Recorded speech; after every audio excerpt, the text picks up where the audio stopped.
पाकिस्तान की food security, यहाँ हमारी जो पैदावार है, ज़रूरी पैदावार, हमारा अनाज, ये नीचे चला जाएगा। और जो लोग ये कहते हैं कि डैम नहीं बननी चाहिए, मैं सिर्फ आप सबके लिए स्टेटिस्टिक्स देना चाहता हूँ कि जो मुल्क आज सबसे तेज़ी से दुनिया में तरक्की कर रहा है, चाइना, वहाँ 84,000 डैम हैं, 5,000 बड़े डैम हैं, जिसमें से मेगा डैम्स हैं। हिंदुस्तान हमारे नेबर के पास 5,000 डैम्स है और अभी भी बना रहा है, और पाकिस्तान सिर्फ 2 बड़े डैम्स हैं हमारे पास। बाकी जो टोटल डैम्स पाकिस्तान में हैं वो तकरीबन 150 हैं। और जो समझने वाली चीज़ है कि हमारे 2.5 महीने में 80% पाकिस्तान का पानी दरियाओं में निकल जाता है। बाकी 9 साढ़े 9 महीने में सिर्फ 20% दरियाओं के अंदर पानी की फ्लो होती है। तो कॉमन सेंस है कि जब बारिश होती है, जब मेल्टिंग होती है ग्लेशियर्स की, उस वक्त हम वाटर स्टोरेज अपने मुल्क में पैदा करें। और वो जिस तरह मैंने कहा कि ये बहुत पहले स्टोरेज बननी चाहिए थी, लेकिन क्योंकि पीरियड लंबा होता है, आज आप डैम बनानी शुरू करें तो वो 5, 6, 7 साल लगते हैं, इसलिए पॉलिटिकल गवर्नमेंट्स ने इसको बैक बर्नर पर डाल दिया।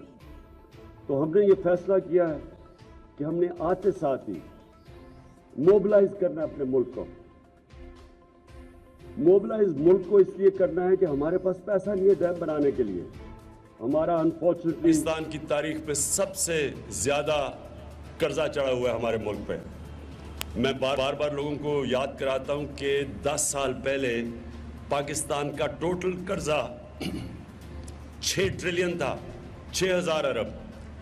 अब हमें पता चला है, जो हमने सारी प्रेजेंटेशंस ली, अब हमारा जो टोटल कर्जा है वो 30,000 अरब है, 30 ट्रिलियन। तो सोचे 60 साल के अंदर 6 ट्रिलियन, और ये पिछले 10 साल में 6 ट्रिलियन से गया है 30,000 ट्रिलियन। तो हमें डेट सर्विसिंग, यानी जो हमें कर्ज़ों के ऊपर सर्विस करने के लिए सूद देना पड़ता है, इंटरेस्ट देना पड़ता है, वो एक दिन का 6 अरब रुपया है।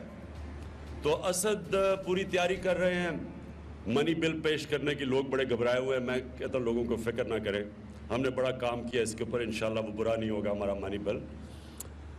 लेकिन हमारे पास एक प्रॉब्लम है, हम बजट से डैम को फाइनेंस नहीं कर सकते। इसलिए हमने फैसला किया कि हम फंड रेजिंग करेंगे, और मैं यहाँ चीफ जस्टिस पाकिस्तान को ख़ास तौर पे खराज तहसीन पेश करता हूँ कि चीफ जस्टिस का काम नहीं होता डैम के लिए पैसा इकट्ठा करना, ये हमारा काम होता है। तो साकिब निसार साहब, आज को आपको मैं अपने मुल्क की तरफ से फिर से आपका शुक्रिया अदा करता हूँ कि आपने एक कैंपेन शुरू की, हमने वो कैंपेन ज्वाइन की आपकी, और इंशाल्लाह मैं, क्योंकि पाकिस्तान की तारीख का सबसे बड़ा फंड रेजर हूँ, 30 साल से मैं पैसे इकट्ठे कर रहा हूँ, और मुझे बड़ी जल्दी पता चल जाता है कि जब मेरे किसी प्रोजेक्ट के लिए मैं पैसा इकट्ठा कर सकता हूँ। और मैं आपको यकीन दिलाता हूँ कि जो हमने हर साल अपना टारगेट मीट करना है वो है 30 अरब रुपया। इंशाल्लाह ये हम अपना हर साल 30 अरब से ज़्यादा टारगेट मीट करेंगे, क्योंकि मुझे नज़र आ रहा है कि पाकिस्तानी मोबिलाइज हो चुके हैं, बाहर भी मुल्क से और पाकिस्तान के अंदर भी।